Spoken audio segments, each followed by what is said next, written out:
Salut à tous, aujourd'hui on va parler matos et surtout investissement. Depuis que j'ai monté ma boîte, je crois que c'était en 2013 ou 2014, j'ai acheté énormément de matériel. Je pense qu'on doit être aux alentours de 40 000 €, voire un petit peu plus.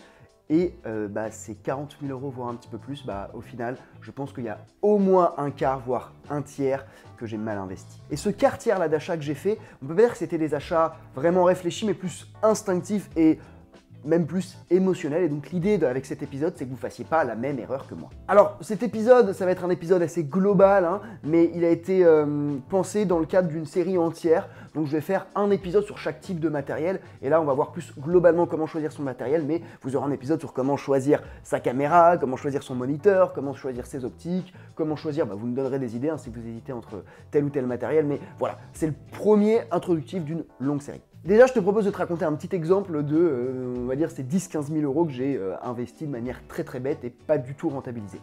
On est il y a peut-être 3-4 ans. Ça commence à être un petit peu la révolution des technologies gyrostabilisées. Alors on avait déjà le Movie, le Ronin et le Ronin M, mais commence à y avoir des solutions, on va dire, un petit peu plus pratiques, portatif pour les vidéastes, et DJI avait notamment sorti l'Osmo qui avait une caméra X3 qui était pour son prix pas mal, mais qui n'était pas suffisamment qualitative si tu voulais vraiment avoir une vraie qualité professionnelle, avoir une faible profondeur de champ. C'était une caméra qui se rapprochait plus d'un iPhone surboosté que vraiment d'une caméra professionnelle ou d'un DSLR.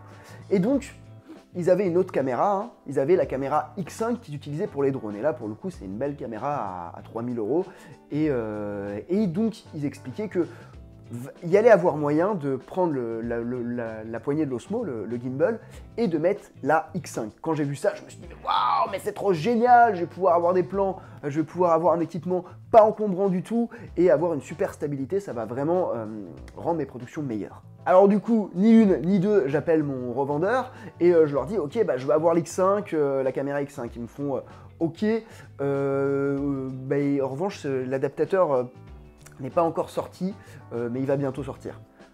Bon, alors là, c'était plus de la faute à pas de chance, mais il a mis 7 mois à sortir. Donc du coup, j'ai acheté déjà l'X5 7 mois avant et la gimbal et j'ai pas pu l'utiliser. Et ensuite, j'ai directement acheté dès qu'il est sorti l'adaptateur pour mettre la caméra. Sauf que en fait, c'était pas top. Parce que déjà, 3 mois plus tard, il ressortait une espèce de kit complet beaucoup moins cher, parce que moi j'ai acheté toutes les pièces détachées. Pareil, j'ai dû acheter un Pelly Case que j'ai payé 300 € de plus, alors qu'au final, eux, ils sortaient un pack direct dans une petite case avec un follow focus. Moi, je n'avais pas de follow focus.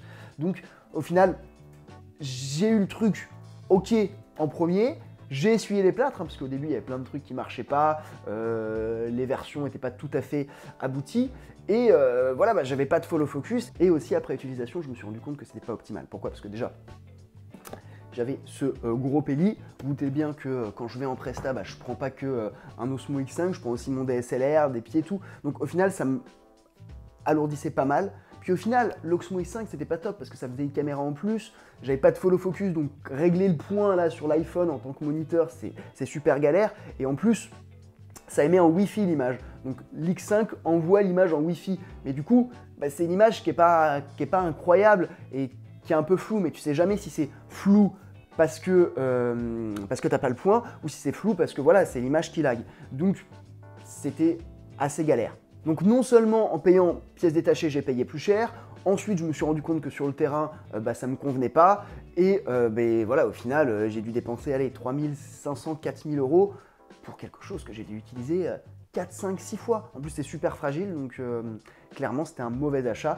Et si j'avais un petit peu plus geeké le sujet, je me serais rendu compte qu'on était vraiment aux prémices de la révolution des gimbals stabilisés pour les DSLR, comme le Z-Crane que j'ai acheté et qui maintenant me convient beaucoup plus. Des histoires comme ça, j'en ai pas mal.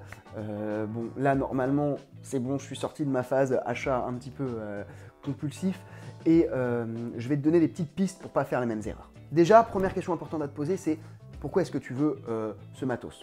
Est-ce que c'est pour améliorer tes productions? Est-ce que c'est pour te faciliter la vie sur les tournages? Et est-ce que ce nouveau matériel va t'apporter des contraintes? Est-ce que déjà ça va réellement améliorer tes images? Et est-ce que ça va pas te rajouter des contraintes comme moi, l'Osmo, où au final j'avais un truc à prendre et un truc à régler en plus? Est-ce que aussi, si ça te facilite la vie, ça va vraiment te la faciliter, que ça va pas rajouter d'autres contraintes? Par exemple, si tu veux un moniteur, est-ce que tu as bien les batteries qu'il faut? Ou alors est-ce que tu vas devoir toujours brancher en interne? Est-ce que ça va pas être galère? Je ne sais pas ça, tu es le seul à le savoir. Ensuite, la deuxième question importante, c'est quelles sont les contraintes de ce matériel? Déjà, une contrainte auquel on ne pense pas souvent, c'est les contraintes de place et de poids. Déjà pour le transporter, hein, surtout si tu es un vidéaste seul, et aussi les contraintes pour le stocker. Parce que voilà, si tu habites dans un petit studio de 15 mètres carrés, ça peut être un petit peu chiant. Ensuite, est-ce que c'est compliqué à utiliser? Est-ce que tu as les compétences pour l'utiliser? Est-ce que aussi tu as toutes les pièces pour l'utiliser, ou est-ce qu'il va falloir que tu comptes des achats supplémentaires? Parce que ça, c'est souvent le cas. Tu achètes un truc et au final, bah voilà, il faut acheter tel adaptateur à 100, 150, telle batterie, tel truc, et ça peut faire monter ton devis. Et puis aussi, est-ce que tu en as réellement besoin? Est-ce que ça va vraiment changer? Est-ce que ça vaut l'argent que tu as investi dedans? Est-ce que tu es sûr que voilà, tu vas tout le temps l'utiliser? Donc si après cette première phase de réflexion, tu es toujours sûr que c'est le matos qu'il te faut, va falloir que tu fasses une autre phase qui est une phase de veille. C'est-à-dire va falloir que tu lises un petit peu tous les avis qu'il y a sur internet, les tests, enfin, tu trouveras des choses assez facilement sur le net, plus facilement sur le net anglophone, mais voilà, en France on a aussi une petite communauté à tester pas mal de choses, donc il faudra que tu lises et vraiment que tu fasses une étude. Peut-être que tu vas trouver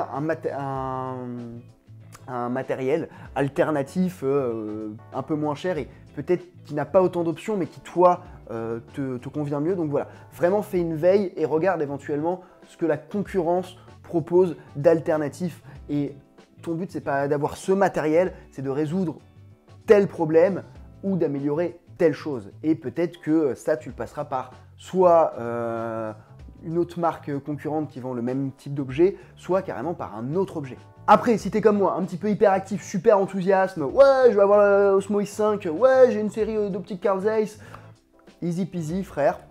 Et voilà, est-ce que t'en as vraiment besoin? Et c'est pas ce matériel-là qui va te rendre meilleur, c'est pas ce matériel-là qui va faire de toi un professionnel. Et ce qui fera vraiment de toi un pro, c'est ton expérience, tes connaissances. Donc n'investis pas dans ce matériel si c'est vraiment purement une excitation et un achat qui va te dire, qui va te donner plus, un petit peu ce qu'on fait dans le marketing, c'est-à-dire plus te donner une image de toi, un achat pour toi, pour ok, j'achète ça, donc je suis un professionnel. Ça ne doit pas être un achat identitaire.